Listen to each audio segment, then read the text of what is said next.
Malaysia's looking real comfortable in LSU. We seen it. I don't know if you've seen it, but I've seen it. She's looking really, really comfortable. As you probably know, today was the first game of the season, and Lay actually came off the bench. And I know I've seen some discussions about that. And one, Kim has to just see what's going to work. And I'm sure they've had a million conversations about rotations and all that stuff. And Lay ended up playing, I think, maybe the most minutes out of anybody. But she's that microwave, man. Lay, she looks like she's playing a different sports at times, and in a good way. She just looks like she's holding down the turbo button when everybody else ran out of turbo. She was flying around the court. Her tenacity on defense is something to behold. She had 7 steals, I believe, put up 21 points, still had to flash behind the backs doing all that. She was still Lay, but you could see something, some weight, not in a bad way. I don't want to call it a bad way, but you could see the freedom. Let's say it that way.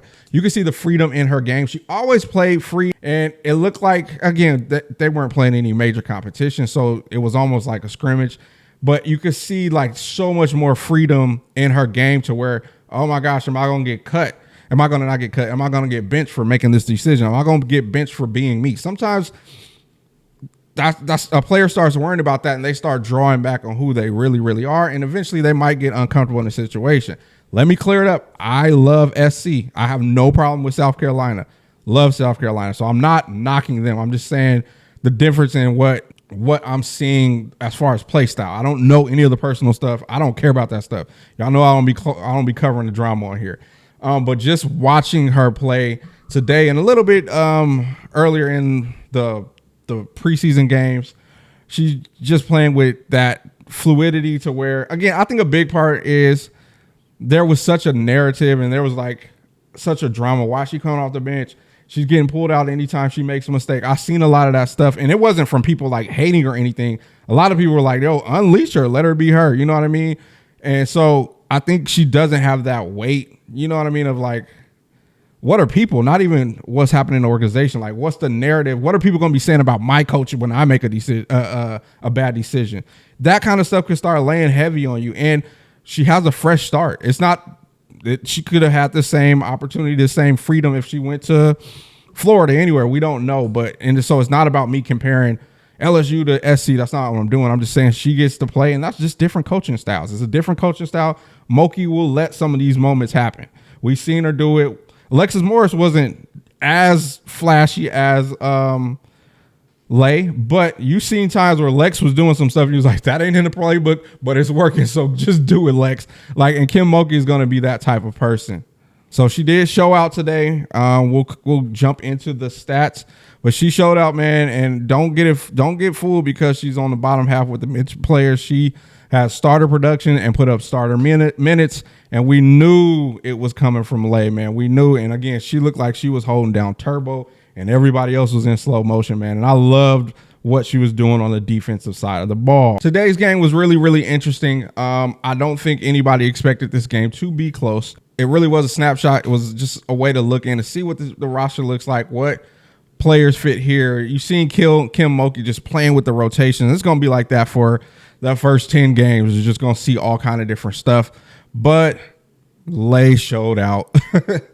Lay showed out. She put on a show, man. Lay, it's very rare you watch a game and it's almost like one person is playing at a different speed, almost like they're playing a whole different game. Like, are you even seeing what's out? Are you just in your own world? And that was Lay, man. And when I say Lay, I'm talking about Milaysia Fulwiley. She put on a show. Her defense was impeccable. How many did she end the game with? 7 steals, 2 blocks. Her defense was insane. She was flying around the court like that. If I gave her MVP, I think we all would be safe to give the MVP to her. But let's go down what happened today. Kate Colville, if I'm saying that right. I thought she was going to get a lot more touches. She did not get a lot of touches. She is, I believe, 6'6". Watch this take forever. She's 6'5". She's a really, really big girl. She has 7 points, 4 rebounds. I believe that's what that says. 7 points, 4 rebounds. Only 4 shot attempts, and I would have loved to see her get more looks. I think just the energy was so high. They were up and down the court. A lot of the bigs weren't getting plays ran for them or anything like that.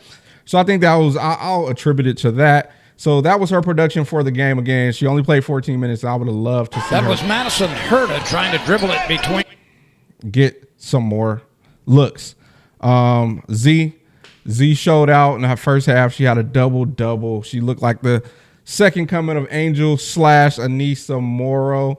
And I said it earlier that I'm so impressed because she's only 6 foot. And I thought she was just going to be Flau'jae's backup when they recruited her to the squad. I thought she was just going to play backup. Really learned that forward position from Flau'jae because she did play forward in high school and was one of the top in the country. So I assumed that was going to be her role, but she's transitioned into being a power forward, and she is a dog. That's somebody I'm high on. I really, really want to see how that plays out. Jada, she played 15 minutes, gave you 5 points.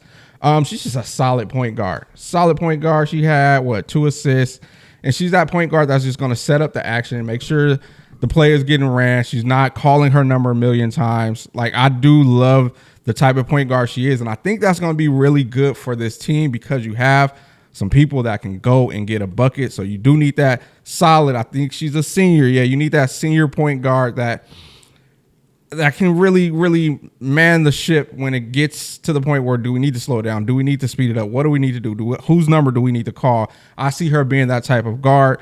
She had 5 points, 2 assists on the night. Man, Michaela Williams is a bucket, man. I can watch her shoot the ball all day. Midi, love it. 3-point ball, falling. And I think some big things are going to happen from her this season. I really, really do. I think we're going to see some games where she might have like a 45-point game, a 40 ball. Just her jumper will just be on. Like, I see that coming from her. Like, she looks so smooth and like she almost looked like it was effortless for her today. What did she have? She had 14 points, 2 rebounds, 7 assists, 4 steals. They was after the ball. Am I reading that right? 4 steals, shot an efficient 6 for 9. Like, she just was smooth, man. Her game was really, really smooth. I just don't. She's smooth. She got that almost Carmelo smooth game.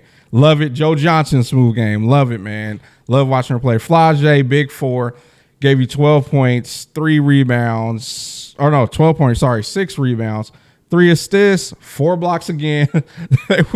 They were tortured that other team, man. But she went 3 for 10. Her shot was not falling. And Flau'jae is going to have an interesting year, not in a bad way. I think she's going to be the leader. She's going to be that one that there's going to be games where it's like, man, we are in a rut. And you're going to see Flau'jae really, really show why she might be a top 5 pick. And I think with this rotation of players that they have, because LSU is deep, I think Flau'jae is actually going to, I don't want to say take a step back, but I think she's not going to over dominate herself. I think she's going to let this team be a team and not be the Flau'jae show, which I don't think is going to hurt her and like where she'll be drafted and things like that. But I think she understands how to play with winning other good players, great players, winning players. I think she really, really understands that because of what she did as a freshman. That set the blueprint for now for she has these other players that are also great on her team. So I think she's going to be a really, really good example of how to play with other stars and other winners. So those are like the starters. And then I mentioned Lay. She's going to play starter minutes. She's going to put up starter productions. We've seen a lot of the first-year players come in. Grace Knox is somebody I wanted to see, and she had some bright spots. She had 10 points. There was some times on defense where I could tell, she's seeing like this is a different game. And it wasn't when she was on the ball. It was actually I was watching her on the when she was on the weak side. And LSU, not just her, LSU was getting backdoored to death. But I was just paying attention to her at one point in the game, and I could see sometimes where she was like, where's my position at, or who am I? You know what I mean? And so I like watching players go through that. And then halfway through the season, she's like, oh, she got it. Because when Grace gets it, whoo, she's going to be a problem because that is a freak athlete, and she got a smooth jumper. We've seen her shooting J's. So I'm excited to see her. Bella, I had to step out the house. So when Bella scored her buckets, I was not in the house. I hate I missed it. I'm going to actually go back and watch it. Who else was on there? It was great to see Gilbert. Gilbert was a bucket last year. I remember she hit I think she hit like a running game winner, something like that. So it was great to see Gilbert back out there. That was one of the people that I don't want to say I forgot she was on the team, but with so much adding on these players and the hype about Lay coming over, I forgot all about KG. And KG had a couple plays to remind us how she played last year and how she was rocking last year. So all in all, Again, I don't think anybody was expecting this to be a close game or too much of a great example of how gritty this team is going to get. But you get to see a snapshot of what this is going to look like. So I'm excited for the rest of the season. I'm AJ. This is my mic. Peace.